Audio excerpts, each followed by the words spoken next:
नमस्कार दोस्तों, unique exams PCS portal पे आप सभी का स्वागत है। तो जैसा कि हमने पिछले अगर लेक्चर्स की बात करें तो उसमें ज्योग्राफी से जुड़े जितने भी सवाल यूपी पीसीएस कमीशन के द्वारा पूछे गए पिछले 15 सालों में, उन सभी को हमने डिस्कस किया, उसको कवर किया। और ये क्वेश्चन जो है हमारे लिए बहुत इंपॉर्टेंट हो जाते हैं अगर हम एग्ज़ाम्स की बात करें।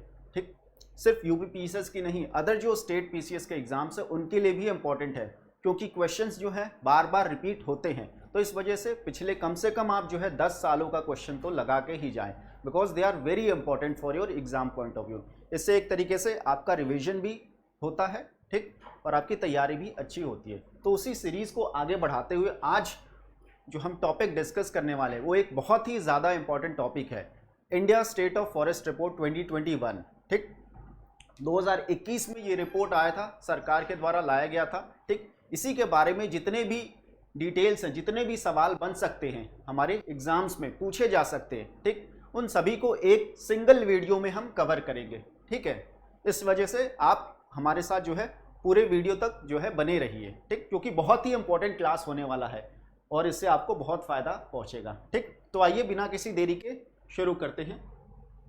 तो Indian state of forest report की अगर बात की जाए तो 2021 में सरकार के द्वारा लाया गया था। ठीक, और उससे पहले अगर हम बात करें, इस रिपोर्ट में एक इंटरनेशनल असेसमेंट या रिपोर्ट का जिक्र किया गया है जिसका नाम है ग्लोबल फॉरेस्ट असेसमेंट रिपोर्ट। ठीक, ये रिपोर्ट जो है FAO food and agricultural organization के द्वारा हर 5 साल पे लाया जाता है। ठीक, तो जो इंडिया का रिपोर्ट है उससे शुरू करने से पहले इसके बारे में कुछ इंपॉर्टेंट डिटेल्स जान लेते हैं हम। ठीक, तो ये जो असेसमेंट रिपोर्ट है 2020 में लाया गया था। ठीक है, उसके बाद 2021 में जो इंडियन गवर्नमेंट ने इसके कुछ जो इंपॉर्टेंट डेटा थे उसको इंक्लूड किया अपने रिपोर्ट में।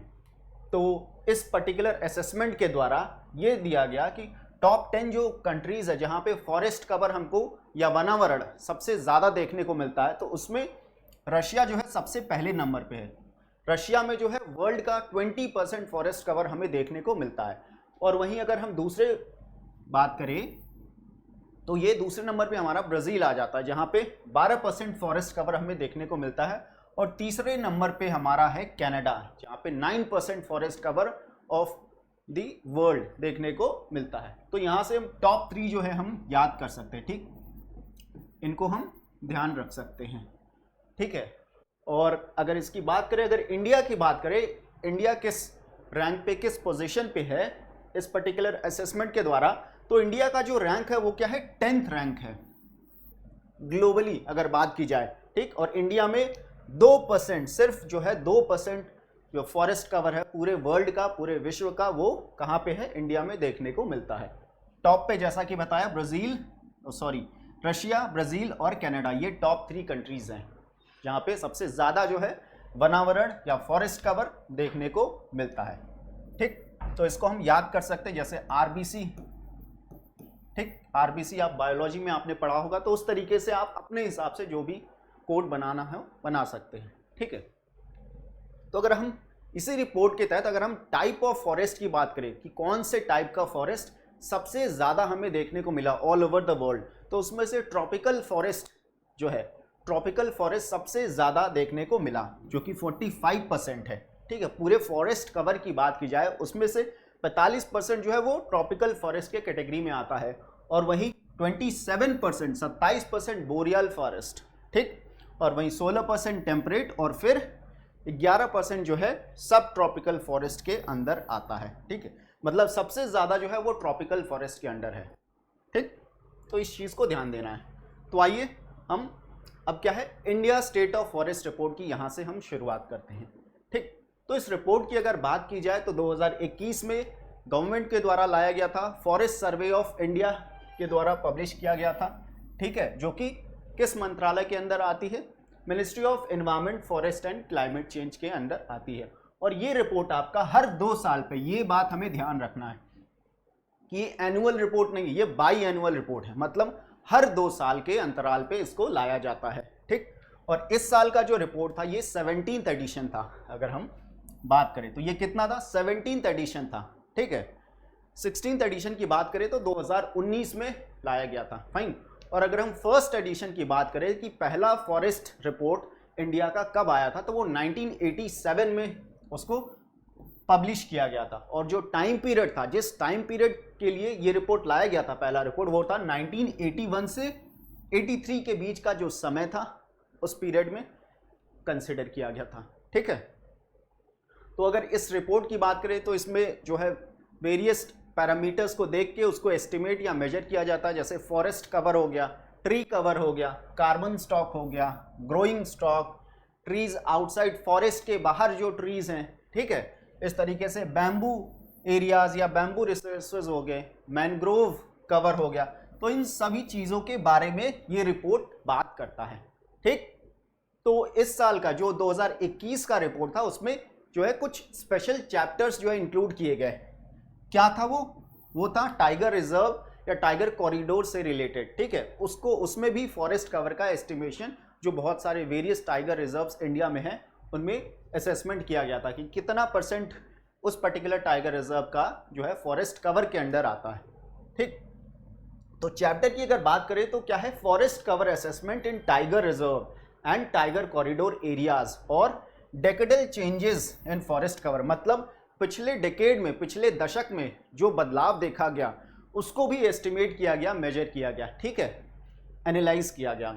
ठीक, तो और अगर हम बात करें कि वन महोत्सव इंडिया में जो है मनाया जाता है, और वन महोत्सव का आइडिया किसने दिया था, अगर इसकी बात करें तो 1950 में, 1950 में it was the brain child of KM. Munshi.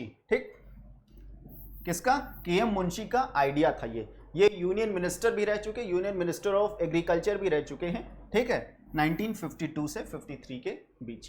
तो ये क्या है, कुछ इंपॉर्टेंट बातें हैं इस पर्टिकुलर रिपोर्ट के बारे में। ठीक है, अब हम इस रिपोर्ट से जुड़े जो इंपॉर्टेंट टर्म्स हैं, ठीक, डेफिनेशंस कह लें हम उसको, उसके बारे में हम देखते हैं। ठीक, तो सबसे पहले बात करें कि अगर फॉरेस्ट कवर की बात करें तो फॉरेस्ट कवर क्या होता है। तो forest cover it includes all tree patches, जो भी जैसे पेड़ हैं, ट्रीज हैं, ठीक, हैविंग कैनोपी डेंसिटी। ये क्या है, इंपॉर्टेंट पैरामीटर है फॉरेस्ट कवर को अगर हम कंसिडर करें। ठीक, कैनोपी डेंसिटी कितना होना चाहिए, 10% से ज्यादा होना चाहिए। ठीक, पहला क्या कंडीशन है कि कैनोपी डेंसिटी 10% से ज्यादा होना चाहिए, और जो एरिया है, एरिया 1 हेक्टेयर से ज्यादा होना चाहिए। 1 हेक्टेयर और मोर इन साइज, या तो 1 हेक्टेयर या तो उससे ज्यादा। ठीक, 1 हेक्टेयर से कम नहीं होना चाहिए। ठीक, अगर कम होगा तो वो फॉरेस्ट कवर के अंडर नहीं आएगा। ठीक, वो डिफरेंट कैटेगरी में आएगा, उसके बारे में हम बात करेंगे। ठीक, तो कैनोपी डेंसिटी क्या है, कैनोपी डेंसिटी की बात करें तो it is the proportion of an area in the field और ground that is covered by the crown of the tree. अब इसका क्या मतलब है, इसको हम और अच्छे से डायग्राम से समझते हैं कि ये आप देख सकते हैं, ये क्या है, जो पेड़ होती है, ट्री आप देखते हैं जैसे, तो ये इसका टॉप मोस्ट पोजीशन है, या हम इसको क्राउन बोल सकते हैं। ठीक, अगर इस तरीके से बात करें तो ये क्या है, इसका क्राउन वाला हिस्सा है, पार्ट है। ठीक, तो अब ये क्राउन जो है कितना एरिया घेरता है उस पर्टिकुलर लोकेशन में, या ज्योग्राफिकल एरिया की बात करें, कितना एरिया कवर करता है इसका क्राउन, उसी को हम क्या बोलते हैं, कैनोपी डेंसिटी बोलते हैं। ठीक, तो फॉरेस्ट कवर में इसी को कंसिडर किया जाता है कि ये 2 कंडीशन है, क्या है कि 10% से ज्यादा कैनोपी डेंसिटी होना चाहिए, और नंबर 2 क्या है कि 1 हेक्टेयर या उससे ज्यादा का एरिया होना चाहिए। तो ये 2 चीजें हैं जो हमें ध्यान रखनी है। ठीक, अब हम बात करेंगे recorded forest area. Recorded forest area क्या होता है, अगर इसकी बात करें तो इसके अंदर वो ज्योग्राफिकल एरियाज कवर किए जाते हैं, ठीक, जो कि गवर्नमेंट के रिकॉर्ड्स में होते हैं। वैसे फॉरेस्ट जो गवर्नमेंट के रिकॉर्ड्स में होते हैं, रिकॉर्डेड होते हैं, और इसके अंदर रिकॉर्डेड फॉरेस्ट एरिया के अंदर हमारा रिजर्व फॉरेस्ट भी आता है। ठीक, रिजर्व फॉरेस्ट भी आता है, उसके साथ साथ प्रोटेक्टेड फॉरेस्ट भी इसमें काउंट करते हैं हम। ठीक है, ये दोनों हिस्सा किसका पार्ट है, रिकॉर्डेड फॉरेस्ट एरिया का। अगर आपसे सवाल पूछा जाए कि रिजर्व फॉरेस्ट, प्रोटेक्टेड फॉरेस्ट किसके अंदर आता है, आपको 4 ऑप्शंस दे देगा, फॉरेस्ट कवर, ठीक, रिकॉर्डेड फॉरेस्ट एरिया, या 2 और कोई अदर ऑप्शन दे सकता है। तो वहां पे हमारा जो आंसर होगा वो होगा रिकॉर्डेड फॉरेस्ट एरिया। ठीक, क्योंकि ये गवर्नमेंट के रिकॉर्ड्स के अंडर आता है। फाइन, और रिजर्व फॉरेस्ट एरिया की बात करें तो इसकी बात जो है इंडियन फॉरेस्ट एक्ट 1927 में देखी गई है। ठीक, तो इसके अलावा रिकॉर्डेड फॉरेस्ट एरिया में वैसे फॉरेस्ट एरियाज को भी इंक्लूड किया जाता है जो कि किसी स्टेट एक्ट के अंदर या किसी लोकल लॉ या रेवेन्यू रिकॉर्ड्स में उनका एक तरीके से मेंशन पाया जाता है, उनको भी हम रिकॉर्डेड फॉरेस्ट एरिया के अंडर रखते हैं। ठीक है, आगे बढ़ते हैं। तो बात करते हैं trees outside forest. Trees outside forest क्या होता है, इसमें कौन से फॉरेस्ट एरियाज आते हैं? यहां पे अगर हम बात करें तो all trees growing outside RFA recorded forest area. तो वैसे ट्रीज या वैसे एक तरीके से फॉरेस्ट जो रिकॉर्डेड फॉरेस्ट एरिया के क्या है, बाहर है। ठीक, इसमें मतलब रिकॉर्डेड फॉरेस्ट एरिया को इंक्लूड नहीं किया जाता, उसके बाहर जितने भी हैं उसको काउंट किया जाता है। ठीक, और यहाँ पे रिकॉर्ड जहाँ पे ट्री आउटसाइड फॉरेस्ट की बात है तो यहाँ पे जो साइज होता है उसका कोई महत्व नहीं होता, कोई इंपॉर्टेंस नहीं है। ठीक, वो 1 हेक्टेयर से कम भी हो सकता है, ज़्यादा भी हो सकता है। ठीक, तो यहाँ पे ध्यान रखनी है। जबकि फॉरेस्ट कवर की बात करें तो वहाँ पे size matters, but here size does not matter. ठीक, तो बात करते हैं ट्री कवर की। ट्री कवर क्या होता है? ट्री कवर में वैसे जो है फॉरेस्ट या पैचेस ऑफ ट्रीज को हम इंक्लूड करते हैं, काउंट करते हैं। ठीक है, जो कि क्या है, अकरिंग आउटसाइड RFA। ये भी क्या होता है, रिकॉर्डेड फॉरेस्ट एरिया के बाहर होता है। ये ध्यान बात देना, ठीक है, ध्यान में रखना है। ठीक, और यहाँ पे जो साइज होता है उस एरिया का या उस पैच ऑफ जो ट्री पैचेस हैं वहाँ पे लेस देन कितना होता है, 1 हेक्टेयर। 1 हेक्टेयर से कम एरिया हमें देखने को मिलती है। ठीक है, इंक्लूडिंग जो भी स्कैटर्ड ट्रीज आते हैं जो इधर उधर, मतलब जहाँ पे डेंसिटी एक तरीके से बहुत ही कम देखने को मिलती है, तो वो ट्री कवर के अंडर आते हैं। ठीक, यहाँ पे ये बात ध्यान देनी कि 1 हेक्टेयर से कम एरिया वाले ट्री पैचेस काउंट करते हैं। ठीक है, तो इस तरीके से हम कह सकते हैं कि जो ट्री कवर है वो एक इंपॉर्टेंट पार्ट है या सबसेट है किसका, ट्री आउटसाइड फॉरेस्ट का। ठीक, क्योंकि ये भी क्या है, रिकॉर्डेड फॉरेस्ट एरिया के बाहर ही है। ठीक है, आइए आगे चलते हैं। तो अब ये क्या है, इंपॉर्टेंट जो क्या क्या असेसमेंट किए गए 2021 रिपोर्ट में, उसको हम देखते हैं कितना इंक्रीमेंट हुआ ट्री और फॉरेस्ट कवर में। ठीक है, टुगेदर या फिर अलग अलग हम बात करें कि वनावरण या वृक्षावरण में कितनी एक तरीके से गिरावट देखी गई या फिर एक तरीके से उछाल देखा गया या इंक्रीज देखा गया एरिया में। तो अगर हम फॉरेस्ट और ट्री कवर दोनों को साथ साथ बात करें, एक साथ अगर लेके देखें, तो जो टोटल एरिया है वो कितना है, इंडिया के ज्योग्राफिकल एरिया का 8,09,537 स्क्वायर किलोमीटर। ठीक है, इतने एरिया में क्या है, टोटल फॉरेस्ट कवर और ट्री कवर मौजूद है। और इसको अगर परसेंटेज के टर्म्स में बात करें तो 24.62%। ठीक, ये बहुत ही क्या है, इंपॉर्टेंट है, इंपॉर्टेंट डेटा हो जाता है हमारे एग्जाम पॉइंट ऑफ व्यू से। कितना है, 24.62% टोटल फॉरेस्ट और ट्री कवर। ठीक, अगर हम इंडिविजुअली बात करें, ठीक है, टोटल फॉरेस्ट कवर की अगर इंडिविजुअली बात करें तो फॉरेस्ट कवर कितना है, 7,13,000, कितना है, 7,13,789। ठीक, 7,13,789 स्क्वायर किलोमीटर। अगर हम इसको परसेंटेज के टर्म्स में देखें तो 21.27% हमें फॉरेस्ट कवर देखने को मिलता है। और वहीं अगर हम इसको कंपेयर करें 2019 का जो पिछला हमारा रिपोर्ट था या फॉरेस्ट असेसमेंट था, ठीक, तो उस टाइम पे कितना था, 21.6%, मतलब एक तरीके से इंक्रीज देखा गया 2021 के रिपोर्ट में। और वहीं अगर हम बात करें ट्री कवर की, या इसको हम हिंदी में क्या कहते हैं, वृक्षावरण, इसकी अगर बात करें तो टोटल एरिया कितना, 95,748 स्क्वायर किलोमीटर, जो कि परसेंटेज के टर्म्स में क्या है, 2.91%। जो ज्योग्राफिकल एरिया है हमारा इंडिया का वो ट्री कवर के अंडर आ जाता है। ठीक, तो अगर हम इन दोनों को जोड़ देंगे तो हमें ये ऊपर वाला हमारा टोटल जो है मिल जाएगा। फाइन, और अब बात करते हैं कि कितना जो है इंक्रीज देखा गया या डिक्रीज हुआ। ठीक, उसकी बात करें, अगर हम इसको 2019 के रिपोर्ट से कंपेयर करें तो उस केस में जो हमारा फॉरेस्ट और ट्री कवर एक साथ अगर देखें इनको टुगेदर, तो उसमें 2261 स्क्वायर किलोमीटर का इंक्रीज देखने को मिला है, जो कि परसेंटेज के टर्म्स में देखें तो 0.28% इंक्रीज हुआ है। किसमें, फॉरेस्ट और ट्री कवर में। ठीक, वहीं अगर फॉरेस्ट कवर की बात करें तो उसमें 1540 स्क्वायर किलोमीटर का इंक्रीज देखने को मिला है फॉरेस्ट कवर के एरिया में। ठीक है, जो कि परसेंटेज के टर्म्स में 0.22% हो जाता है। और वहीं अगर हम ट्री कवर की बात करें तो 721 स्क्वायर किलोमीटर का इंक्रीज हुआ है, और परसेंटेज के टर्म्स में जो कि कितना हो जाता है 0.76%। ठीक, कितना 0.76%। तो इस तरीके से क्या है, जितने भी ये डेटा है, फैक्ट्स है, वो हमारे एग्जाम पॉइंट ऑफ व्यू से क्या है, बहुत ही ज़्यादा इंपॉर्टेंट है। ठीक है, तो इसको ध्यान में रखना है क्योंकि क्वेश्चंस जो है यहीं से बनते हैं हमारे, तो इस वजह से इसको बहुत ही ध्यान से 2 बार 3 बार आप इसको ज़रूर रिवाइज करिए। ठीक, आगे देखते हैं। अब हम बात करें कि रिकॉर्डेड फॉरेस्ट एरिया की बात करें कि change in recorded forest area कितने का कैसा बदलाव हुआ, इंक्रीज हुआ, डिक्रीज हुआ या क्या हुआ, उसकी बात करें तो रिकॉर्डेड फॉरेस्ट एरिया को अगर बात करें तो इसको ग्रीन वॉश भी बोलते हैं, ग्रीन वॉश एरिया भी बोलते हैं, या फिर हम रिकॉर्डेड फॉरेस्ट एरिया के नाम से भी इसको जानते हैं। तो अगर 2019 के रिपोर्ट से इसको हम कंपेयर करें, ठीक है, तो हमें क्या मिला कि अगर हम with in recorded forest area में देखें, रिकॉर्डेड फॉरेस्ट एरिया के अंडर, तो वहां पे 31 स्क्वायर किलोमीटर से क्या हुआ है, इंक्रीज हुआ है हमारा क्या, फॉरेस्ट कवर। ठीक, इंक्रीज देखने को मिला।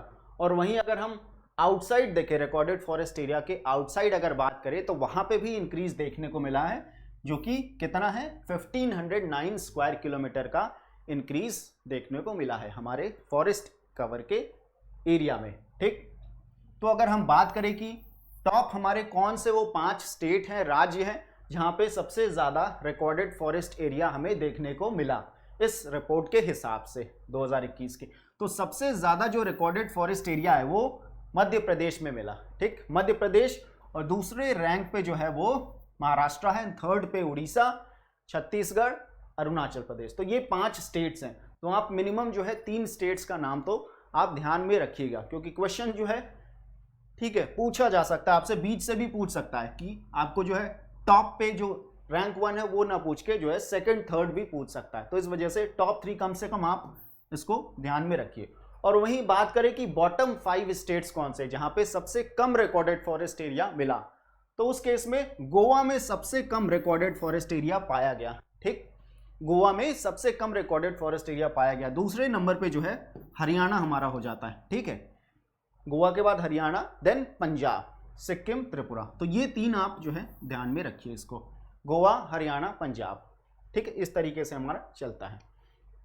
अब अगर बात करें रिकॉर्डेड फॉरेस्ट एरिया की कि कितना है, ठीक, तो उसमें बात करें टोटल रिकॉर्डेड फॉरेस्ट एरिया हमारा इंडिया में कितना है 7,75,288 स्क्वायर किलोमीटर, जो कि अगर परसेंटेज के टर्म्स में देखें तो 23.58% हमारा इंडिया का टोटल ज्योग्राफिकल एरिया का हिस्सा क्या है, टोटल रिकॉर्डेड फॉरेस्ट एरिया के अंडर आ जाता है। ठीक, जैसा कि हमने कहा कि रिकॉर्डेड फॉरेस्ट एरिया में हमारे रिजर्व्ड और प्रोटेक्टेड फॉरेस्ट भी आते हैं। तो रिजर्व फॉरेस्ट की बात करें तो कितना एरिया है 4,42,276 स्क्वायर किलोमीटर का जो एरिया है वो रिजर्व फॉरेस्ट के अंडर आता है। प्रोटेक्टेड फॉरेस्ट की बात करें तो 2,16,259 स्क्वायर किलोमीटर ये हमारा प्रोटेक्टेड फॉरेस्ट के अंडर आ जाएगा। ठीक, और अनक्लास्ड फॉरेस्ट की बात करें जो किसी कैटेगरी में नहीं आता तो 1,20,753 स्क्वायर किलोमीटर का एरिया कवर करता है। ठीक, तो ये हमारे क्या है इंपॉर्टेंट फैक्ट्स है जो एग्जाम पॉइंट ऑफ व्यू से हमारे पूछे जा सकते हैं, इंपॉर्टेंट हो सकते हैं। आगे देखते हैं फॉरेस्ट कवर की अगर बात करें हिल डिस्ट्रिक्ट्स में या हिली रीजन, हिली डिस्ट्रिक्ट्स की बात करें, अगर हम इंडिया में बात करें तो 140 हिली डिस्ट्रिक्ट्स जो है कंसिडर किया गया है। ठीक है, तो इन 140 जो हिल डिस्ट्रिक्ट्स है इनका 40.17% जो एरिया है वो फॉरेस्ट कवर के अंडर आता है। ठीक, कितना 40.17%। ये हम ऑल जो टोटल जो हिली डिस्ट्रिक्ट्स है उनकी उन पूरे की बात कर रहे हैं हम यहाँ पे। ठीक, तो अब अगर बात करें कि पिछले रिपोर्ट से इंक्रीज हुआ या डिक्रीज हुआ तो हिल डिस्ट्रिक्ट्स के फॉरेस्ट कवर में डिक्रीज देखने को मिला। ये ध्यान देना, यहाँ पे 902 स्क्वायर किलोमीटर से जो है फॉरेस्ट कवर घटा है हिली डिस्ट्रिक्ट्स में। परसेंटेज के टर्म्स में बात करें तो 0.32%, कितना 0.32%। ठीक, तो टोटल फॉरेस्ट कवर की बात करें नॉर्थ ईस्टर्न रीजन में तो कितना है फॉरेस्ट कवर 64.66% जो है जो नॉर्थ ईस्टर्न रीजन्स है। ठीक, ज्योग्राफिकल एरिया का इतना परसेंट हिस्सा फॉरेस्ट कवर के अंदर आता है। और अगर हम इसको पिछले रिपोर्ट से कंपेयर करें तो नॉर्थ ईस्टर्न रीजन के फॉरेस्ट कवर में भी जो है डिक्रीज देखने को मिला है। कितने से? 1020 स्क्वायर किलोमीटर, जो कि परसेंटेज के टर्म्स में 0.6% हो जाता है हमारा। ठीक है, हिली डिस्ट्रिक्ट्स, नॉर्दर्न डिस्ट्रिक्ट्स दोनों में ही घटा है फॉरेस्ट कवर। ठीक है, दोनों में ही क्या हुआ है? घटा है फॉरेस्ट कवर। फॉरेस्ट कवर की अगर हम बात करें तो उससे पहले बात करें तो 1980 में सरकार के द्वारा, गवर्नमेंट के द्वारा फॉरेस्ट कंजर्वेशन एक्ट 1980 लाया गया था, जिससे कि हम जो है अपने फॉरेस्ट को बचा सके, ठीक है, कंजर्व कर सके, प्रोटेक्ट कर सके। फाइन। तो उसके बाद 1988 में national forest policy of India लाया गया था, और ये जो फॉरेस्ट पॉलिसी था इसमें ये कहा गया था कि इंडिया के टोटल ज्योग्राफिकल एरिया का 33% जो हिस्सा है वो फॉरेस्ट कवर के अंडर होना चाहिए। ठीक है, इतना क्या ये डिजायर्ड है, एक तरीके से होना चाहिए। और इसी जो है एक तरीके से इसी टारगेट को अचीव करने के लिए इंडिया जो है काम कर रहा है। फाइन। जो कि अभी तक अगर बात करें तो हम अचीव नहीं कर पाए हैं। 2021 के हिसाब से बात करें तो उसमें कितना था हमारा? था 24.62% तक ही हम एक तरीके से पहुंच पाए हैं, अगर हम टोटल ट्री और फॉरेस्ट कवर की बात करें। फाइन। और इसी के अंदर हिली रीजन्स में क्या टारगेट रखा गया था कि इनके जो 2/3 एरिया है वो फॉरेस्ट कवर के अंडर होना चाहिए, जो कि परसेंटेज में 66.67 या फिर अप्रॉक्स हम कह सकते हैं 67% जो एरिया है, ठीक है, हिली रीजन्स का, वो फॉरेस्ट कवर के अंडर होना चाहिए। और वहीं प्लेन रीजन में 25% बात करता है ये। फाइन। तो फॉरेस्ट कवर की बात करें तो फॉरेस्ट कवर के अंडर क्या आता है? इट इंक्लूड्स ऑल लैंड, पहले भी हम आपको बता चुके हैं, जहाँ पे क्या है 1 हेक्टेयर से एरिया ज़्यादा होना चाहिए और कैनोपी डेंसिटी जो है हमारा 10% से अधिक होना चाहिए। ठीक। और यहाँ पे जो है लीगल जो लैंड है, जो ज़मीन है, उसके लीगल स्टेटस मैटर नहीं करता कि वो प्राइवेट जो प्रॉपर्टी है या फिर सरकार का प्रॉपर्टी है। ठीक, ये मैटर नहीं करता यहाँ पे। फाइन। तो अगर हम बात करें फॉरेस्ट कवर की तो इसमें भी बहुत सारे क्या है? कैटेगराइजेशन है। ठीक। तो वेरी डेंस फॉरेस्ट की अगर हम बात करें सबसे पहले, तो वेरी डेंस फॉरेस्ट के केस में क्या होता है? जो कैनोपी डेंसिटी है वो 70% से अधिक होती है। ठीक। ग्रेटर देन कितना? 70% से अधिक होती है कैनोपी डेंसिटी, तो वो किसके अंदर आता है? वेरी डेंस फॉरेस्ट के अंदर। और वहीं हम मॉडरेटली डेंस फॉरेस्ट की बात करें तो उस केस में हमारा 40% से ज़्यादा होना चाहिए, बट 70 से कम, 70% से कम होना चाहिए। और जो ओपन फॉरेस्ट है, जो कि थर्ड हमारा कैटेगराइजेशन है, उसमें क्या होता है कि 40%, 10% से तो ज़्यादा होना चाहिए, बट 40% से कम होना चाहिए। ठीक, 10% से ज़्यादा होना चाहिए, बट 40% से क्या है? कम होना चाहिए। फाइन। तो स्क्रब फॉरेस्ट की बात करें तो स्क्रब फॉरेस्ट क्या होता है? लैंड्स यहाँ पे कैनोपी डेंसिटी 10% से भी कम मिलता है, उसको हम किसके अंदर? स्क्रब फॉरेस्ट के अंदर रखते हैं। ठीक। और नॉन फॉरेस्ट की बात करें तो ऊपर जितने भी हमने कैटेगरी की बात करी, ठीक, तो जो भी इनमें रह गया है वो नॉन फॉरेस्ट में हमारा आ जाएगा। ठीक है। और अगर हम नॉन फॉरेस्ट की बात करें तो ये कितना है? 76.87% जो है इस कैटेगरी में हमारा आ जाता है, नॉन फॉरेस्ट कैटेगरी जिसको हम बोलते हैं। ठीक। आगे चलते हैं। अब हम बात करते हैं, ठीक, ये हमारे क्या है? एग्जाम्स पॉइंट ऑफ व्यू से बहुत इंपॉर्टेंट है, तो इसको ध्यान से देखना है। ठीक। लार्जेस्ट फॉरेस्ट कवर की बात करें इंडिया में कि कौन से स्टेट में, राज्य में सबसे ज़्यादा फॉरेस्ट कवर या एक तरीके से वनावरण देखने को मिला, तो उसमें मध्य प्रदेश सबसे पहले नंबर पे है। ठीक। रैंक 1 पे कौन है? पोजीशन पे मध्य प्रदेश। तो यहाँ पे हम बात करें तो एरिया वाइज हम बात कर रहे हैं, ये भी ध्यान रखना है कि क्वेश्चन आपको 2 तरीके से पूछा जा सकता है। एक है कि एरिया वाइज बताइए कि कौन से स्टेट में सबसे ज़्यादा फॉरेस्ट कवर है, और वहीं दूसरा सवाल हमारा बन सकता है कि परसेंटेज वाइज पूछ सकता है कि कौन से स्टेट में प्रतिशत या परसेंटेज वाइज सबसे ज़्यादा फॉरेस्ट कवर या ट्री कवर है। ठीक। तो सबसे पहले हमारा मध्य प्रदेश, फिर अरुणाचल प्रदेश, फिर छत्तीसगढ़, फिर उड़ीसा और फिर महाराष्ट्र। ठीक है। तो इनको क्या है? हमें ध्यान में रखना है। टॉप 5 ये क्या है? स्टेट्स है जहाँ पे सबसे ज़्यादा फॉरेस्ट कवर देखने को मिलता है। ठीक। तो हम बात करें अगर परसेंटेज वाइज, यही बात करें, इसी की बात करें, तो सबसे ज़्यादा परसेंटेज वाइज लक्षद्वीप में हमें देखने को मिलता है, जो कि 90.33% है। यहाँ पे हम दोनों को, स्टेट्स और यूनियन टेरिटरीज दोनों को एक साथ देख रहे हैं इसमें। ठीक है। तो यहाँ पे लक्षद्वीप जो है सबसे ज़्यादा यहाँ पे परसेंटेज में फॉरेस्ट कवर देखने को मिलता है।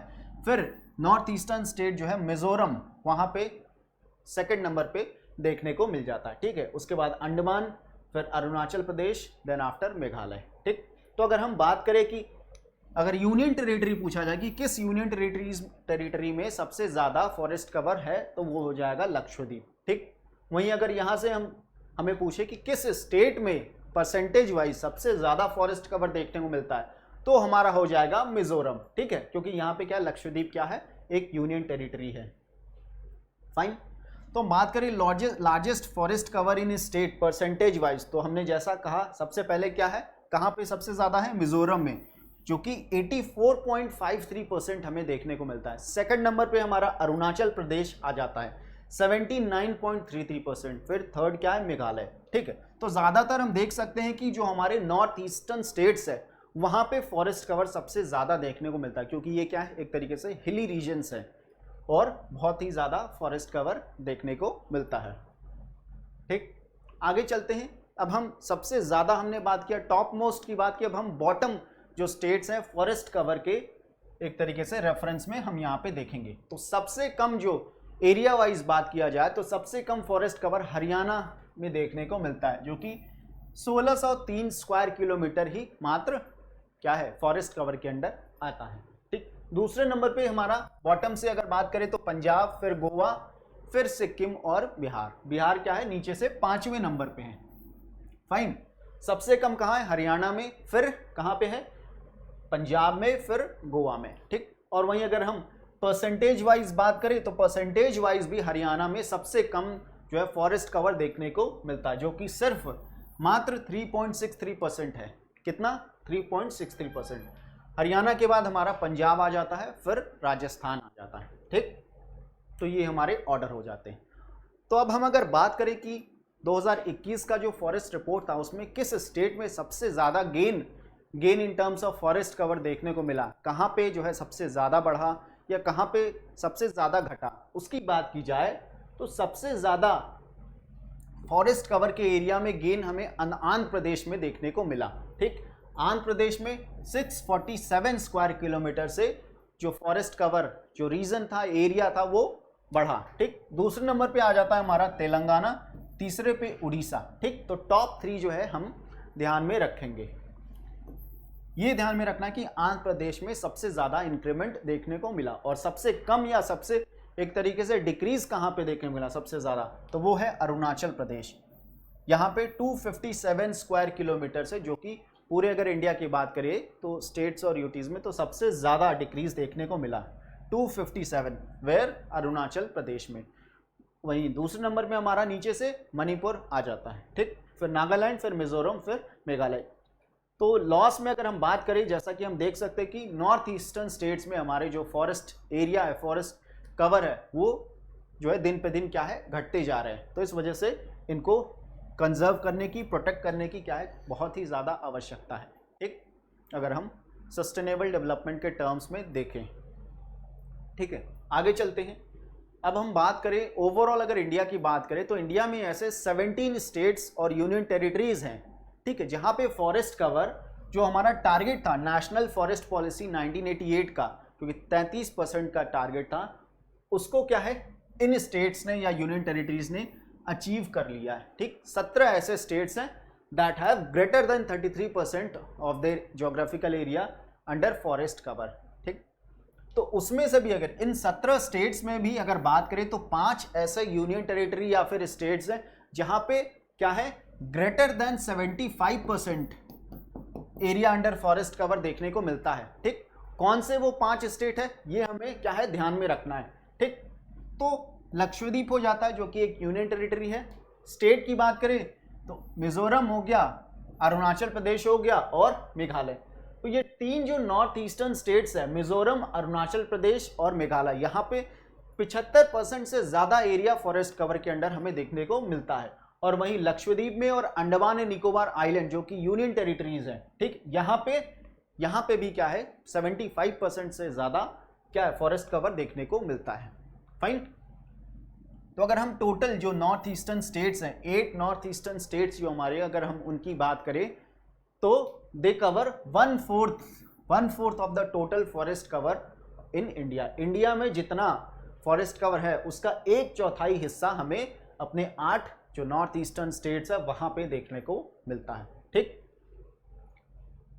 आगे चलते हैं। तो 8 नॉर्थ ईस्टर्न स्टेट्स की जैसा हम बात करें तो वो कौन 8 नॉर्थ ईस्टर्न स्टेट्स हैं? सिक्किम हो जाता है, अरुणाचल प्रदेश, असम, मेघालय, नागालैंड, मणिपुर, मिजोरम और त्रिपुरा। ठीक, तो ये साथ क्या है हमारा 7 सिस्टर्स भी हम इसको बोलते हैं। अगर हम सिक्किम को क्या है अलग कर दें तो बाकी के जो ये 7 है इनको हम 7 सिस्टर्स के नाम से जानते हैं। ठीक, तो बात करें नॉर्थ ईस्टर्न रीजन की, तो north eastern region have highest percentage of forest cover, जैसा कि हमने पहले अभी देखा। ठीक, उनमें से सबसे ज़्यादा जो है मिजोरम में है जो कि 84.53% है।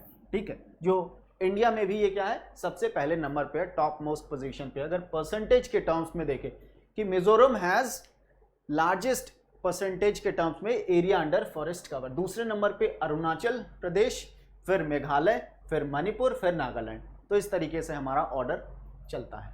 ठीक, अब अगर हम बात करें कि forest cover in tribal districts, जितने भी ट्राइबल डिस्ट्रिक्ट्स हैं वहां पे अगर देखें इसको एज अ यूनिट लेके हम चले तो उस केस में जो फॉरेस्ट कवर देखने को मिलता है इन डिस्ट्रिक्ट्स में वो कितना है 37.53% of the geographical area. In districts का जो एरिया है उसका 37.53%, 53% जो है एरिया फॉरेस्ट कवर के अंडर आता है। और अगर हम बात करें कि इंडिया में कितने जो है डिस्ट्रिक्ट्स को ट्राइबल डिस्ट्रिक्ट्स के अंदर माना गया है, ठीक है, तो 218 टोटल क्या है डिस्ट्रिक्ट्स हैं जिनको ट्राइबल डिस्ट्रिक्ट्स हम कहते हैं। ठीक, अगर हम इंडिया की बात करें, ठीक है, अंडर इसको किसके अंडर आइडेंटिफाई किया गया था? इंटीग्रेटेड ट्राइबल डेवलपमेंट प्रोग्राम के तहत इन डिस्ट्रिक्ट्स को आइडेंटिफाई किया गया था एज अ ट्राइबल डिस्ट्रिक्ट। और अगर हम बात करें इसको कब लाया गया था, तो जो हमारा 5th 5 ईयर प्लान था उसके अंदर लाया गया था इन 1974। ठीक, तो अगर ट्राइबल डिस्ट्रिक्ट्स की बात करें तो ओवरऑल इनके जो फॉरेस्ट कवर है उसमें डिक्रीज देखने को मिला है। ठीक है, यहाँ पे भी क्या है इंपॉर्टेंट चीज याद रखनी, कितने से घटा है फॉरेस्ट कवर? 55 स्क्वायर किलोमीटर से, 55 स्क्वायर किलोमीटर से इन ट्राइबल डिस्ट्रिक्ट्स में जो फॉरेस्ट कवर है वो घटता हुआ हमें देखने को मिलता है। ठीक, तो अगर हम ट्राइबल डिस्ट्रिक्ट्स के अंदर ही अगर हम रिकॉर्डेड फॉरेस्ट एरिया की बात करें, रिकॉर्डेड फॉरेस्ट एरिया, तो हम इनसाइड अगर रिकॉर्डेड फॉरेस्ट एरिया की बात करें तो यहां पे भी हमें जो है फॉरेस्ट कवर डिक्रीज होता हुआ देखने को मिला। ठीक है, फॉरेस्ट कवर घटता हुआ देखने को मिला, कितने से? 655 स्क्वायर किलोमीटर से घटा फॉरेस्ट रिकॉर्डेड फॉरेस्ट एरिया के अंदर। और अगर हम रिकॉर्डेड फॉरेस्ट एरिया से बाहर जाएं तो वहां पे इंक्रीज हुआ, हमें इंक्रीज देखने को मिला 600 स्क्वायर किलोमीटर से outside forest recorded forest area. ठीक, तो एक बार इसको रिवाइज कर लेते हैं। अगर हम ट्राइबल डिस्ट्रिक्ट्स की बात करें तो जो टोटल इनका एरिया है उसका 37.53% किसके अंदर है? फॉरेस्ट कवर के अंदर है। ठीक, और वहीं अगर हम ओवरऑल बात करें कि अगर जो फॉरेस्ट कवर रीजन है वहां पे 55 जो स्क्वायर किलोमीटर से 55 स्क्वायर किलोमीटर से क्या है घटा है। ठीक, वहीं रिकॉर्डेड फॉरेस्ट एरिया की बात करें तो वहां पे अगर हम with in recorded forest area के अंदर 655 स्क्वायर किलोमीटर से घटा है, और आउटसाइड अगर बात करें इसके तो वहां पे इंक्रीज हमें देखने को मिला है 600 स्क्वायर किलोमीटर से। ठीक, आगे बढ़ते हैं। टोटल फॉरेस्ट कवर इस रिपोर्ट में 7 जो मेजर सिटीज हैं या मेगा सिटीज है उनके एक तरीके से एस्टिमेशन, उनका एस्टिमेशन किया गया कि उन 7 जो सिटीज है वहां पे फॉरेस्ट एरिया का क्या कंडीशन है। ठीक, तो वो देखने को मिला, तो उसके तहत 509.72 स्क्वायर किलोमीटर इन 7 जो सिटीज है, मेजर सिटीज है, उनका इतना हिस्सा क्या है फॉरेस्ट कवर के अंडर आता है, जो कि 10.21% हो जाता है उनके ज्योग्राफिकल एरिया का। अब ये 7 जो हैं मेजर सिटीज हैं कौन कौन से, उसकी अगर हम बात कर लेते हैं तो हमारा अहमदाबाद, बेंगलुरु, चेन्नई, दिल्ली, हैदराबाद, कोलकाता, मुंबई, ये 7 मेगा सिटीज हैं जिनका एक तरीके से फॉरेस्ट रिपोर्ट के अंडर फॉरेस्ट कवर का एस्टिमेशन किया गया। और इसमें क्या क्या चीजें पाई गई कि दिल्ली की बात करें तो दिल्ली में सबसे ज्यादा फॉरेस्ट कवर जो है एरिया देखने को मिला, कितना है 194.24 square kilometre area forest cover के अंडर है दिल्ली में। ठीक, सबसे ज़्यादा दिल्ली में ही है, जैसा कि हम ग्राफ में भी देख सकते हैं ठीक है, इस बार ग्राफ में देख सकते हैं। और सबसे ज़्यादा जो इंक्रीज या इंक्रीमेंट देखने को मिला या गेन देखने को मिला फॉरेस्ट कवर में, वो है यहाँ से हम देख सकते हैं, ठीक, हैदराबाद में सबसे ज़्यादा, ये गैप देख सकते हैं क्या, हैदराबाद में सबसे ज़्यादा देखने को मिल रहा है, मतलब यहाँ पे इंक्रीज ज़्यादा हुआ है, ठीक। तो आइए पीछे चलते हैं, ठीक। तो अगर हम इन 7 मेजर डिस्ट्रिक्ट्स की, मेजर सिटीज़ की बात करें तो पिछले 10 सालों में, इन द लास्ट 10 ईयर्स बात करें तो 68 स्क्वायर किलोमीटर से इनका फॉरेस्ट कवर जो है बढ़ा है, ठीक है। ओवरऑल बात यहाँ पे हो रही है। और सबसे ज़्यादा जैसा कि कहा कि कहाँ पे, हरियाणा में, सॉरी हैदराबाद में इंक्रीज हुआ है, उसके बाद दिल्ली में, ठीक। और वहीं अगर अहमदाबाद और बेंगलुरु की बात करें तो यहाँ पे they have lost forest cover. पिछले 10 सालों में बेंगलुरु और अहमदाबाद में फॉरेस्ट कवर घटा है, ठीक है। तो ये चीज़ें क्या है, इंपॉर्टेंट जो है फैक्ट्स हैं, हमें ध्यान में रखनी है, ठीक। अब हम आ जाते हैं ट्री कवर पे। अभी तक जो हम देख रहे थे वो फॉरेस्ट कवर की बात हो रही थी यहाँ पे, ठीक। अब हम ट्री कवर देखते हैं। तो टोटल ट्री कवर जैसा कि पहले ही बताया हमने कि 95,748 जो स्क्वायर किलोमीटर एरिया है वो ट्री कवर के अंदर आ जाता है, जो कि परसेंटेज के टर्म्स में 2.91% हमें देखने को, सॉरी हाँ 2.91% परसेंटेज के टर्म्स में है। और पिछले रिपोर्ट से अगर कंपेयर करें तो 721 स्क्वायर किलोमीटर जो है एरिया बढ़ा है फॉरेस्ट कवर का, ठीक, सॉरी ट्री कवर का एरिया बढ़ा या वृक्षावरण जिसको हम कहते हैं, ठीक। अब स्टेट वाइज बात करें कि मैक्सिमम या टॉप जो है स्टेट्स कौन कौन से हैं, जहां पे एरिया वाइज हम बात करें अगर, तो महाराष्ट्र में सबसे ज्यादा ट्री कवर देखने को मिला। महाराष्ट्र के बाद क्या है, राजस्थान। तो महाराष्ट्र हमारा क्या है, टॉप पे है।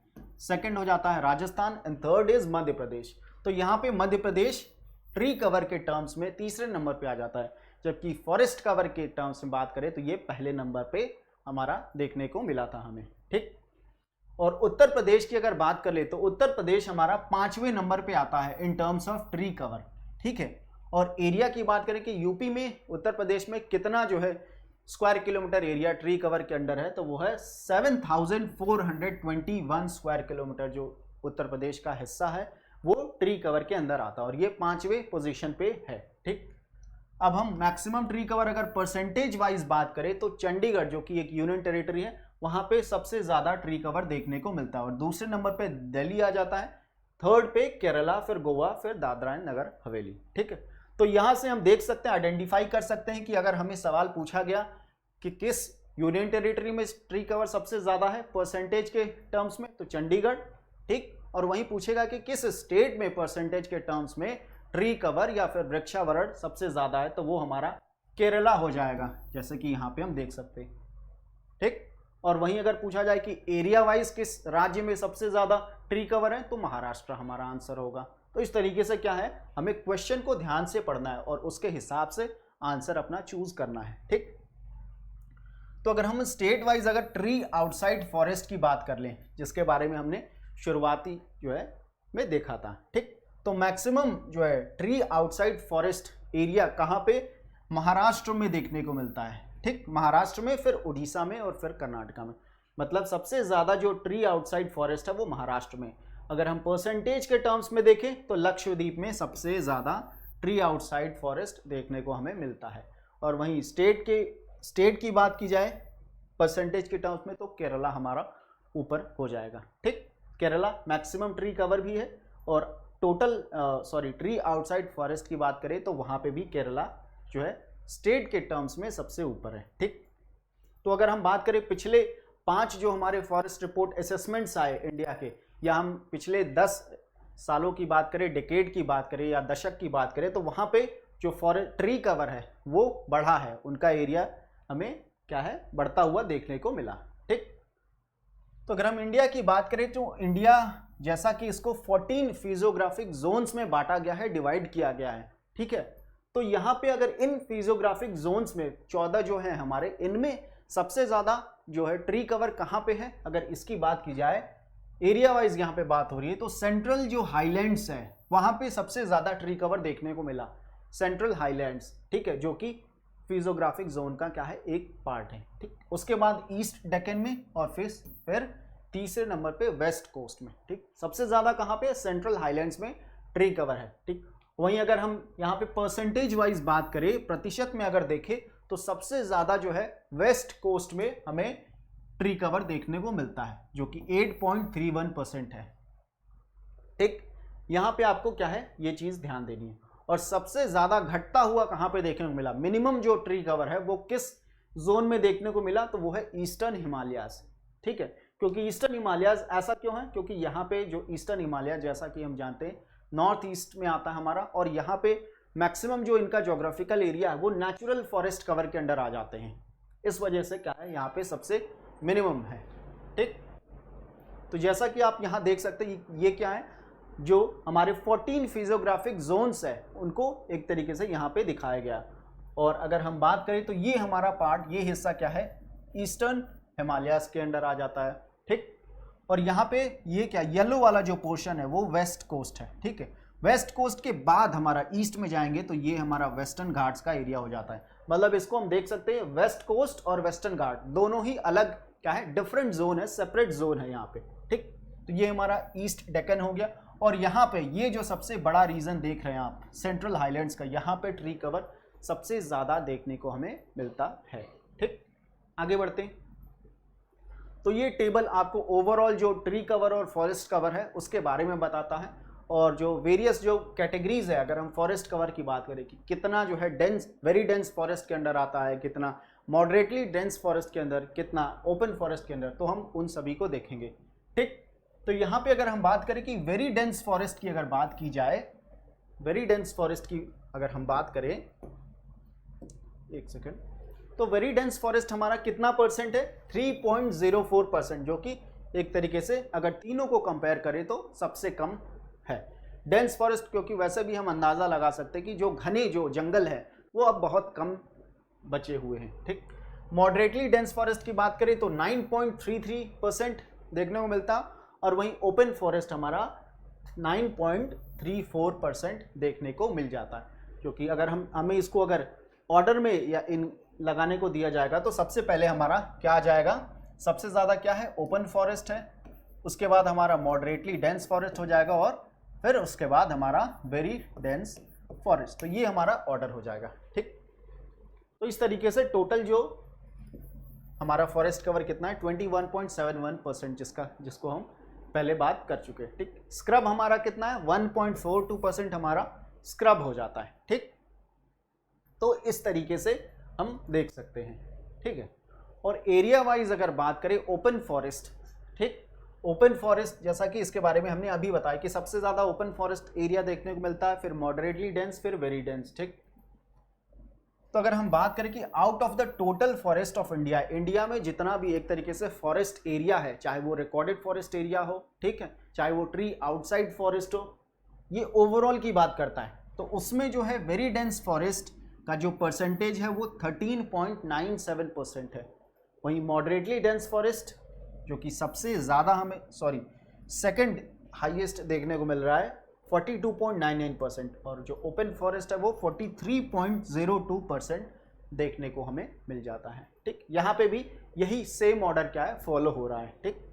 और सबसे ज़्यादा वेरी डेंस फॉरेस्ट के अंदर बात किया जाए कि किस राज्य में सबसे ज़्यादा जो घने फॉरेस्ट या जंगल देखने को मिलते हैं, वो है अरुणाचल प्रदेश, ठीक।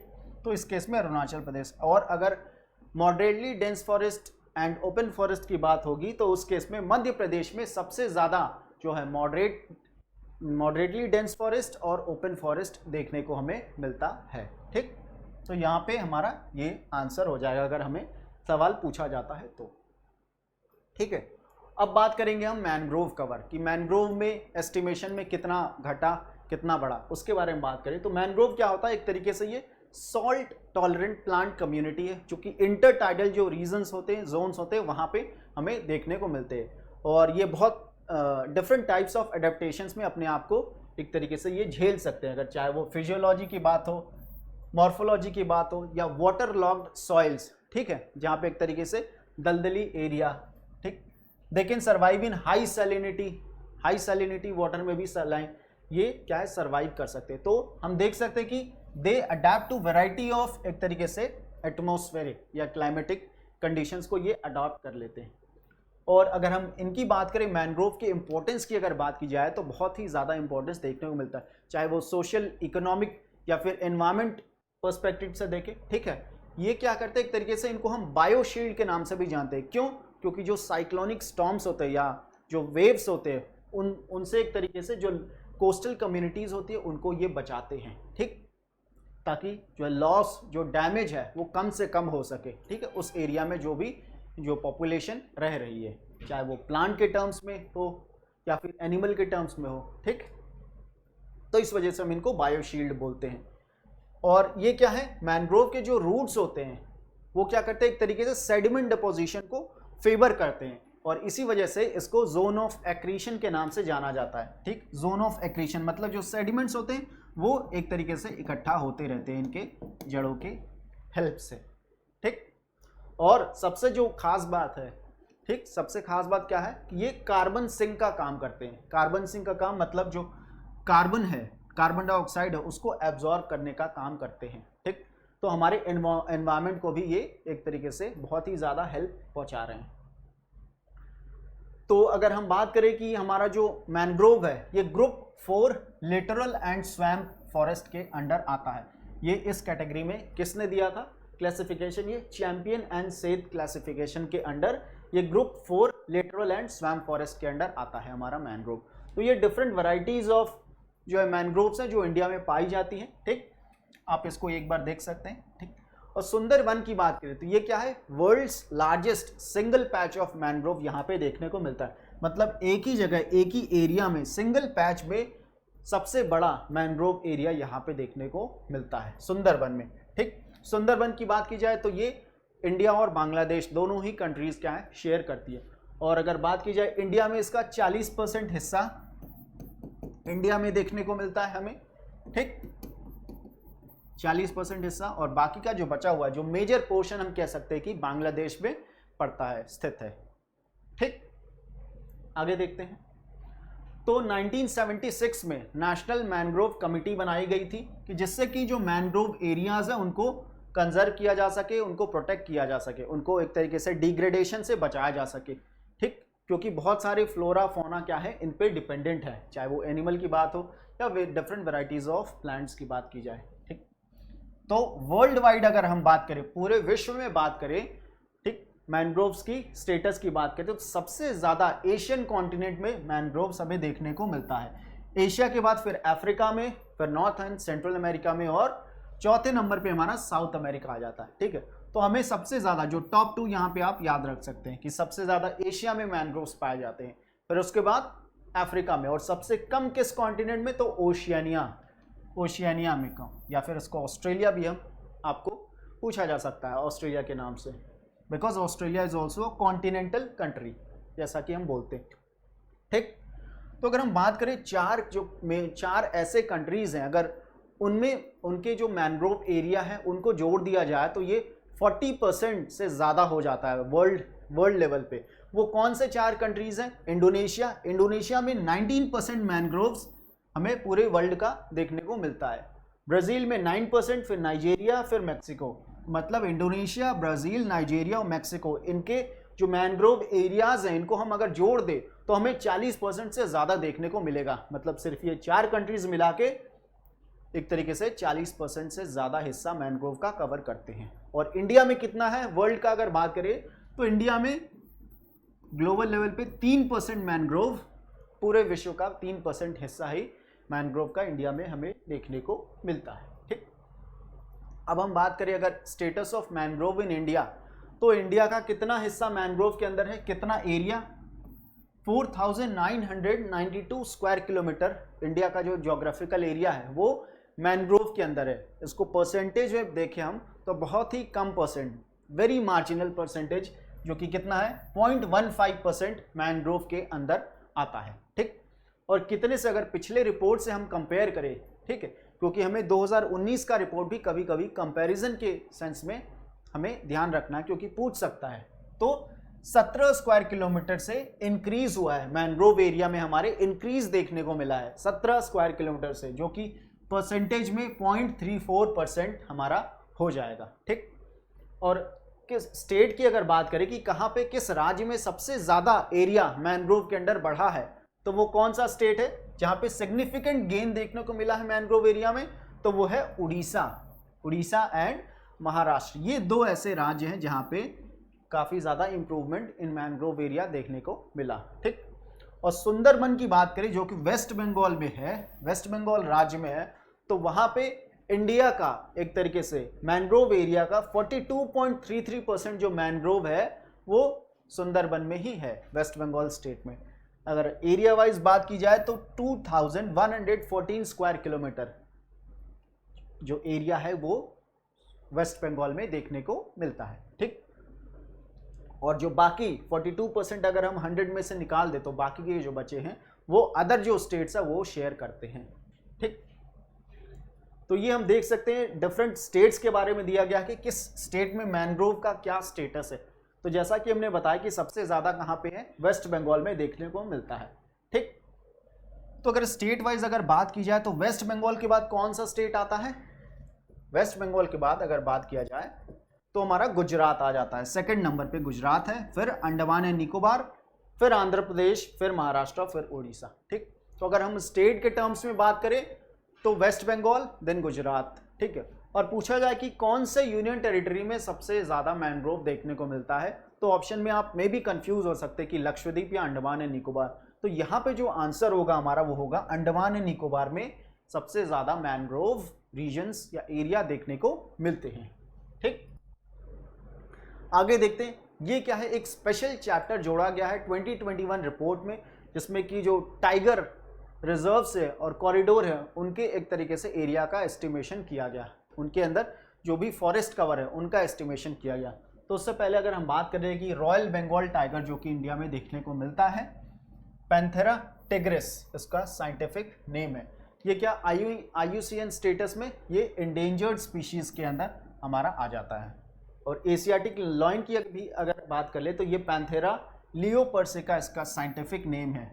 और इसका अगर लोकेशन की बात करें तो गिर जो रीजन है गुजरात का वहाँ पे ही ये सीमित है इनकी पॉपुलेशन। अब अगर बात की जाए तो ये भी एंडेंजर्ड स्पीशीज़ के लिस्ट में आते हैं IUCN के अंडर। ठीक, तो अगर हम टोटल अगर वर्ल्ड की बात करें तो इंडिया में वर्ल्ड का 70% जो टाइगर पॉपुलेशन है वो हमें देखने को मिलता है। ठीक, इंडिया में मतलब एक तरीके से टॉप रैंक पे है, फर्स्ट पे इंडिया है, सेकंड पे हमारा रशिया आ जाता है, ठीक है, और थर्ड पे इंडोनेशिया। तो ये टॉप 3 कंट्रीज है जहाँ पे सबसे ज़्यादा टाइगर पॉपुलेशन हमें देखने को मिल जाते हैं। ठीक, तो अगर हम एक जो इनिशिएटिव है वर्ल्ड लेवल पे वर्ल्ड वाइल्ड लाइफ फंड का या वर्ल्ड वाइल्ड फंड का, वो क्या है, TX2 के बारे में आपने सुना होगा, TX2 agreement of world wild life fund. ठीक, इंडिया भी क्या है इस एग्रीमेंट का क्या है, एक हिस्सा है या पार्टी है, हम ऐसा कह सकते हैं। ठीक, इसके अंदर क्या, इस एग्रीमेंट के अंदर क्या कमिटमेंट साइन हुआ था कि 2022 तक जो टाइगर पॉपुलेशन है वर्ल्ड में, इन वर्ल्ड की बात हो रही है यहाँ पे, वर्ल्ड की बात की जाए तो जो 13 जो टाइगर रेंज कंट्रीज हैं उनमें जो टाइगर पॉपुलेशन है उनको 2022 तक क्या है डबल करना है। ठीक, इसी वजह से यहाँ पे TX2, ठीक है, TX2 मतलब डबल करना है, दोगुना करना है टाइगर पॉपुलेशन को 2022 तक। अब बात की जाए कि ये 13 जो टाइगर रेंज कंट्रीज हैं वो कौन कौन सी कंट्रीज हैं, तो पहले बात तो उसमें इंडिया भी क्या है एक पार्ट है, India is also part of the 13 tiger range country. ठीक, तो बाकी ये कौन से देश हैं, तो यहाँ पे आप देख सकते हैं कि सभी जो है इंडिया के लगभग पास के ही कंट्रीज हैं, जिसमें कि नेपाल आ जाता है, Bhutan, Bangladesh, Myanmar, China, Vietnam, Thailand, Laos, Cambodia, ठीक, मलेशिया हो गया, और इसके अलावा रशिया भी क्या है 13 टाइगर रेंज कंट्रीज का हिस्सा है। ठीक, तो इसके बाद अगर हम बात करें तो टाइगर फोर्स, इंडियन गवर्नमेंट के द्वारा टाइगर टास्क फोर्स जो एस्टैब्लिश किया गया था by Indian board for wild life के द्वारा, ये टास्क फोर्स तैयार किया गया था जिससे कि हम टाइगर पॉपुलेशन जो हमारे हैं उनको प्रोटेक्ट कर सके, कंजर्व कर सके, ठीक है, और उनके पॉपुलेशन को आगे हम बढ़ा सके। और इसी टाइगर टास्क फोर्स के द्वारा प्रोजेक्ट टाइगर लाया गया था। कब लाया गया था, 1 अप्रैल 1973 को प्रोजेक्ट टाइगर लाया गया था। फाइन, आगे बढ़ते। ठीक, तो टाइगर रिजर्व्स की अगर बात की जाए तो वाइल्ड लाइफ प्रोटेक्शन एक्ट जो 1972 में लाया गया था, ठीक है, तो इट प्रोवाइड्स फॉर एरिया, ठीक है, ये किस चीज़ की बात करता है कि टाइगर रिजर्व के इन सिटू कंजर्वेशन की। इन सिटू क्या है कि जो भी इनका नेचुरल एनवायरनमेंट, जिस नेचुरल एनवायरनमेंट में ये टाइगर रहते हैं उनको क्या करना, प्रोटेक्ट करना है उन्हीं एनवायरनमेंट में, ठीक, उनको मतलब डिस्प्लेस नहीं करना है वहाँ से। तो ये बात हो गई। तो अगर हम बात करें in terms of forest cover as a percentage की बात हो रही है, तो टॉप 5 वो कौन से टाइगर रिजर्व्स है जहाँ पे फॉरेस्ट कवर सबसे ज़्यादा देखने को मिलता है। परसेंटेज के टर्म्स में हम बात कर रहे हैं तो सबसे ज़्यादा पक्के टाइगर रिजर्व जो कि अरुणाचल प्रदेश में पड़ता है, यहाँ पे इस टाइगर रिजर्व में सबसे ज़्यादा फॉरेस्ट कवर देखने को मिलता है परसेंटेज के टर्म्स में, ठीक। दूसरे नंबर पे हमारा अचानकमार आ जाता है जो कि छत्तीसगढ़ में है। तीसरे पे सिमलीपाल उड़ीसा, चौथे पे काली इन कर्नाटका, और डैम्पा कहाँ है, मिजोरम में है हमारा, ठीक। तो सबसे ज़्यादा परसेंटेज कहाँ पे है, पक्के में है। वहीं अगर हम एरिया वाइज बात करें कि कौन से टाइगर रिजर्व का सबसे ज़्यादा परसेंटेज फॉरेस्ट कवर के अंडर है, तो वो है नागार्जुन सागर श्रीशैलम। दूसरे पे हमारा सिमलीपाल आ जाता है, थर्ड पे इंद्रावती। इंद्रावती कहाँ है, छत्तीसगढ़ में है, ठीक। नागार्जुन सागर श्रीशैलम की बात करें तो ये आंध्र प्रदेश तेलंगाना के बॉर्डर पे आता है, ठीक। तो सबसे ज़्यादा जो फॉरेस्ट कवर है इस पर्टिकुलर टाइगर रिजर्व के अंदर हमें देखने को मिलता है, ठीक। यहाँ पे सेम वही चीज़ बताई गई है आपको ग्राफ के फॉर्म में कि सबसे ज़्यादा जो परसेंटेज वाइज पक्के tiger reserve in Arunachal Pradesh वहाँ पे देखने को मिलता है। तो अगर हम डेकेडल चेंज की बात करें, पिछले दशक से अगर हम देखें, पिछले दशक में देखें कि इन टाइगर रिजर्व्स में क्या कंडीशन रही है, ठीक है, तो इसमें ये देखा गया है कि पिछले डेकेड में टाइगर रिजर्व के अंदर फॉरेस्ट कवर का डिक्रीज हुआ है, कितने से 22.62 स्क्वायर किलोमीटर से डिक्रीज देखने को मिला है, जो कि परसेंटेज के टर्म्स में 0.04% हो जाता है। फाइन, तो सबसे ज़्यादा अगर अब हम बात करें कि ऐसा कौन सा टाइगर रिजर्व है जहां पे सबसे ज़्यादा एक तरीके से फॉरेस्ट कवर में गेन देखा गया, फॉरेस्ट कवर जो एरिया है उसमें गेन सबसे ज़्यादा कहाँ पे देखने को मिला, तो वो है बुक्सा टाइगर रिजर्व। ये कहाँ पे है, ये है वेस्ट बंगाल में, ठीक। तो इस पर्टिकुलर टाइगर रिजर्व का में एक तरीके से फॉरेस्ट कवर का एरिया बहुत जो है गेन सबसे ज़्यादा है। उसके बाद अन्नामलाई जो कि तमिलनाडु में है, फिर इंद्रावती जो कि छत्तीसगढ़ में है, ठीक। तो मैक्सिमम लॉस सबसे ज़्यादा कौन से टाइगर रिजर्व में फॉरेस्ट कवर घटा है, अगर ये पूछा जाए तो कवल टाइगर रिजर्व कहाँ पे है, तेलंगाना में है। तो कवल टाइगर रिजर्व में सबसे ज़्यादा जो है घटाव देखने को मिला है फॉरेस्ट कवर में, ठीक। दूसरे पे भद्रा, ये कहाँ पे, कर्नाटका में है। फिर सुंदरबन, ये कहाँ पे है, वेस्ट बंगाल में, जैसा कि हम सब जानते हैं, ठीक। तो अगर वेटलैंड्स की बात की जाए तो 5821 wetlands they cover 7.2% of total area of tiger reserves, ठीक। और सुंदरबन जो टाइगर रिजर्व है it has largest area under wetland. Sundarban tiger reserve में वेटलैंड एरिया जो है सबसे ज़्यादा देखने को हमें मिलता है। कितना परसेंटेज की बात करें तो सुंदरबन टाइगर रिजर्व का 96.76% क्या है, वेटलैंड के अंडर हमें देखने को मिलता है, ठीक। और कान्हा टाइगर रिजर्व की बात करें तो कान्हा टाइगर रिजर्व में सबसे ज़्यादा इन terms of number of wetlands सबसे ज़्यादा यहाँ पे देखने को मिलता है, जो कि 461 वेटलैंड्स है इस पर्टिकुलर टाइगर रिजर्व में, ठीक। तो ये चीज़ ध्यान देनी है। आगे बात करते हैं कि bamboo resources of the country, ठीक है। बैम्बू एरियाज, ग्रोइंग एरियाज की हम बात करेंगे इसमें, ठीक। तो बैम्बू जो है नेचुरली अगर हम इंडिया में बात करें तो थ्रू आउट द कंट्री हमें देखने को मिलता है, एक्सेप्ट अगर हम जो कश्मीर रीजन है वहां पे छोड़ दे तो, ठीक। उसके अलावा जो है ऑल ओवर द इंडिया ये हर जगहों पे पाया जाता है।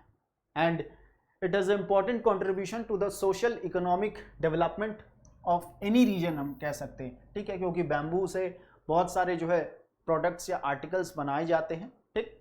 तो इस वजह से ये इकोनॉमिक इंपॉर्टेंस भी यहाँ पे देखने को मिलता है, इकोलॉजिकल या एनवायरमेंट इंपॉर्टेंस तो इसका है ही।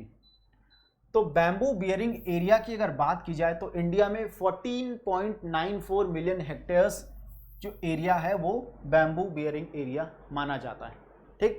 वहीं अगर हम उसको स्क्वायर किलोमीटर के टर्म्स में देखें तो 1,49,443 स्क्वायर किलोमीटर, ठीक है। और अगर हम पिछले रिपोर्ट से 2019 के रिपोर्ट से कंपेयर करें तो बैम्बू बियरिंग एरिया में जो है डिक्रीज देखने को मिला है। कितना डिक्रीज हुआ है? 10,594 स्क्वायर किलोमीटर से घटा है, ठीक है। बैम्बू एरिया घटा है, ये हमें ध्यान देना है, ये इंपॉर्टेंट फैक्ट, ठीक। तो जैसा कि हमने कहा कि 2019 के अगर रिपोर्ट से कंपेयर करें तो कितने से घटा है? अगर मिलियन के टर्म, मिलियन हेक्टेयर्स के टर्म में अगर देखा जाए तो 1.02 मिलियन हेक्टेयर्स में, वहीं अगर स्क्वायर किलोमीटर में तो 10,594, ठीक। तो वो कौन से टॉप 5 स्टेट्स है जहां पे बैम्बू बियरिंग एरिया देखने को मिलता है? तो सबसे ज्यादा जो है मिजोरम स्टेट में, मिजोरम राज्य में बैम्बू बियरिंग एरिया ज्यादा है, ठीक। दूसरे नंबर पे अरुणाचल प्रदेश, तीसरे पे हमारा महाराष्ट्र हो जाता है इन terms of bamboo bearing area. और सबसे कम, सबसे मिनिमम कहाँ पे देखने को मिलता है? तो वो मध्य प्रदेश में। Madhya Pradesh has the minimum area under bamboo, ठीक। तो अगर हम प्योर बैम्बू की बात करें कि प्योर बैम्बू का अकरेंस सबसे ज्यादा कहाँ पे देखने को मिलता है, यहाँ पे हम प्योर बैम्बू की बात करें तो यहाँ पे मध्य प्रदेश जो है टॉप पोजीशन पे आ जाता है, ठीक। जबकि मध्य प्रदेश में देखा जाए तो it has minimum bamboo bearing area. अगर वहीं अगर प्योर बैम्बू की पूछा जाए तो मध्य प्रदेश में सबसे ज्यादा देखने को मिलता है, ठीक। अब हम बात करेंगे फॉरेस्ट फायर और मॉनिटरिंग, क्योंकि हमारा एक तरीके से ये भी क्या है, इंपॉर्टेंट हिस्सा है, जिससे कि हम टाइम टू टाइम देखते रहते हैं कि वाइल्ड फायर्स से फॉरेस्ट को काफ़ी ज़्यादा नुकसान पहुंचता है। तो उसके लिए एक पॉलिसी, एक लॉ होना, प्रॉपर लॉ होना बहुत ही ज़्यादा ज़रूरी है, ठीक है। तो इसी को देखते हुए 2018 में गवर्नमेंट ने national action plan on forest fire इसको लाया था, ठीक है, जिससे कि फॉरेस्ट फायर से इसको मैनेज किया जा सके और इससे बचा जा सके, या जितना हो सके उसको मिनिमाइज, लॉस है उसको मिनिमाइज किया जा सके, ठीक। तो अगर हम बात करें फॉरेस्ट जो एनालिसिस रिपोर्ट है फॉरेस्ट सर्वे का इंडिया, तो जो टोटल फॉरेस्ट कवर है उसका 10.66% जो एरिया है वो extremely to very high fire prone zone के अंदर आता है। किसके? Extremely to very high fire prone zone के अंदर आता है। अगर हम ये चार्ट देखें तो एक्सट्रीमली फायर प्रोन एरिया की अगर बात की जाए तो 2.8% टोटल फॉरेस्ट कवर का 2.8% क्या है, वो एक्सट्रीमली फायर जोन के अंदर है। वहीं वेरी हाई फायर जोन की बात करें तो 7.85% टोटल फॉरेस्ट कवर का एरिया इसके अंदर आ जाता है। और इन्हीं दोनों को अगर हम जोड़ दें तो ये हमारा 10.66% लगभग हो जाता है, ठीक। और सबसे ज़्यादा वल्नरेबल रीजन कौन है फॉरेस्ट फायर के टर्म से बात की जाए तो जो हमारा नॉर्थ ईस्टर्न रीजन है वो सबसे ज़्यादा वल्नरेबल है, उसको फॉरेस्ट फायर से सबसे ज़्यादा क्या है, खतरा है, ठीक। तो अगर बात की जाए total forest prone to fire India में, ठीक है, कितना है? 35.46% ऑफ फॉरेस्ट कवर। इतना परसेंटेज जो है पूरे फॉरेस्ट कवर का क्या है, फॉरेस्ट प्रोन एरिया के अंडर आता है, ठीक। तो ये हमें चीज ध्यान देनी है। अब हम बात करेंगे carbon stock in India's forest. Carbon stock का क्या एस्टिमेशन या क्या मेजरमेंट रहा, ठीक है। तो कार्बन स्टॉक क्या होता है? एक तरीके से जो भी एब्जॉर्ब्ड कार्बन है एटमॉस्फेयर से, एक तरीके से कार्बन सिक्वेस्ट्रेशन जो प्रोसेस होता है, इसके बारे में आपने सुना होगा, कार्बन सिक्वेस्ट्रेशन, ठीक है। ये क्या है? ये एक प्रोसेस है जिसके तहत जो एटमॉस्फेयर में कार्बन डाइऑक्साइड होता है या कार्बन होता है वो वेरियस जो हैबिटेट्स होते हैं वो इसको एब्जॉर्ब करते हैं, ठीक। डिफरेंट हैबिटेट्स या जिसको हम कार्बन पूल भी बोलते हैं। क्या बोलते हैं? कार्बन पूल, ठीक। तो ये क्या करते हैं? कार्बन को एब्जॉर्ब करते हैं और इसी कार्बन को किसी अगर पर्टिकुलर टाइम पे इसको मेजर किया जाए, इसको एस्टिमेट किया जाए तो उसी को हम कार्बन स्टॉक नाम से जानते हैं, ठीक है।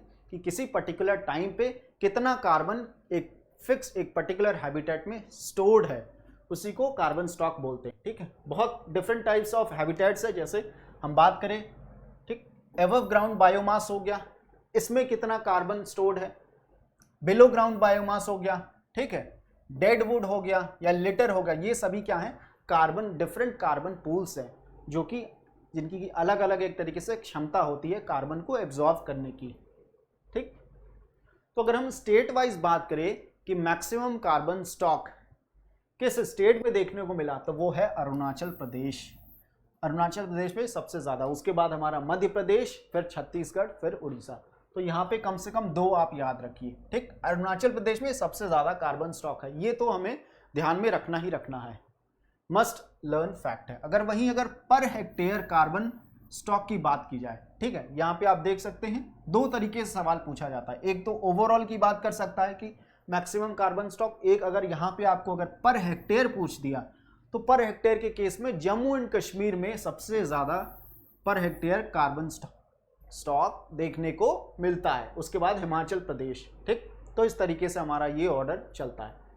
ठीक है, तो अगर हम बात करें सॉइल ऑर्गेनिक कार्बन जो है, जो कि एक कार्बन पूल है, यहाँ पे क्या है, it has largest pool of forest carbon.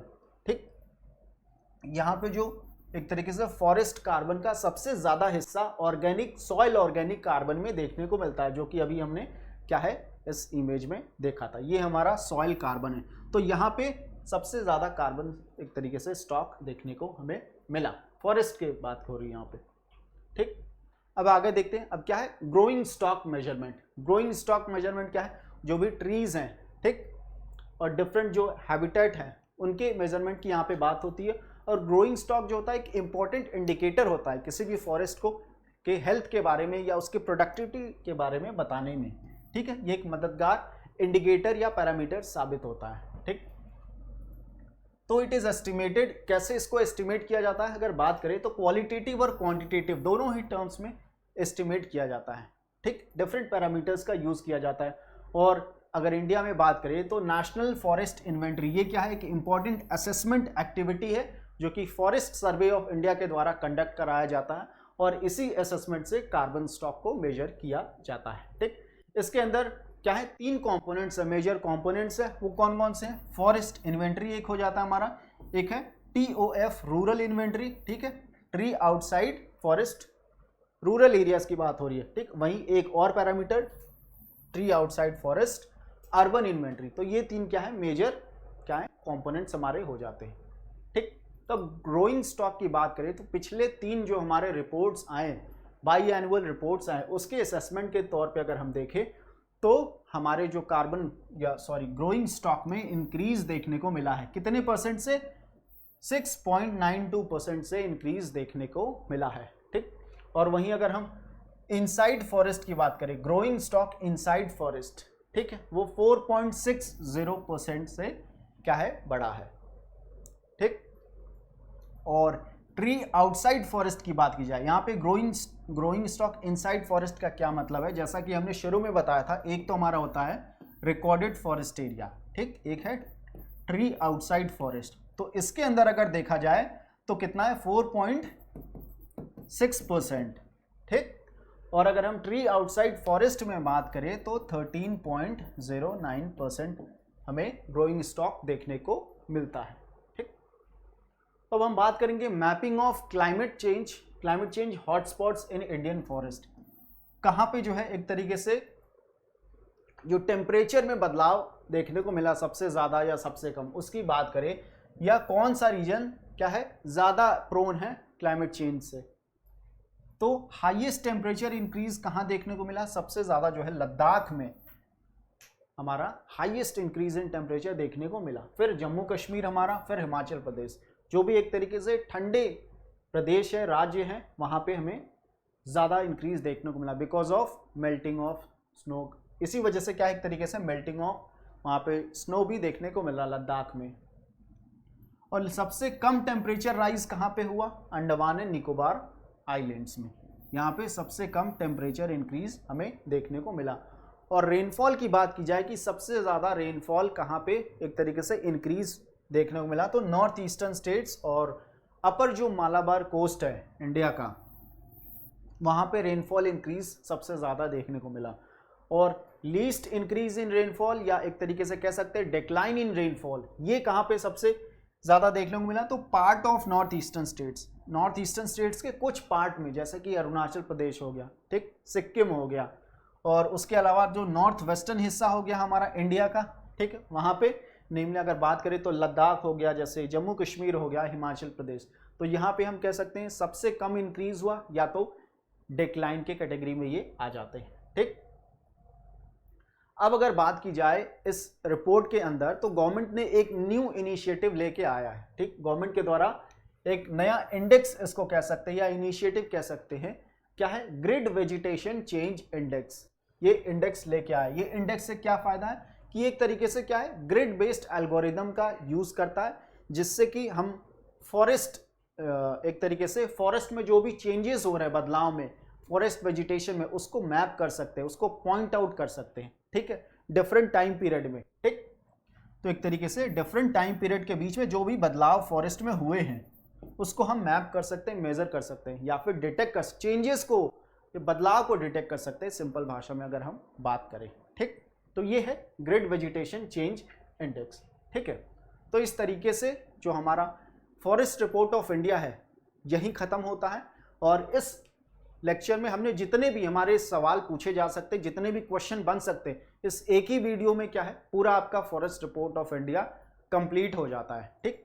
तो हम अगले अगर लेक्चर्स की बात करें अगर हम, तो कल जो है हम forest report of Uttar Pradesh, इस पर्टिकुलर रिपोर्ट में उत्तर प्रदेश का क्या स्टेटस रहा, वेरियस पैरामीटर्स के टर्म्स में देखें फॉरेस्ट रिपोर्ट, ठीक है, ट्री कवर की बात की जाए, फॉरेस्ट कवर की बात की जाए, क्या चेंजेस रहा कौन से जिले में, तो उत्तर प्रदेश का फॉरेस्ट रिपोर्ट, इसके बारे में कल हम बात करेंगे, ठीक। और ये क्या है, यूपी स्पेशल के अंडर आप इसको देख सकते हैं, जो कि बहुत ही ज़्यादा क्या है, ज़रूरी है, इंपॉर्टेंस है, ठीक।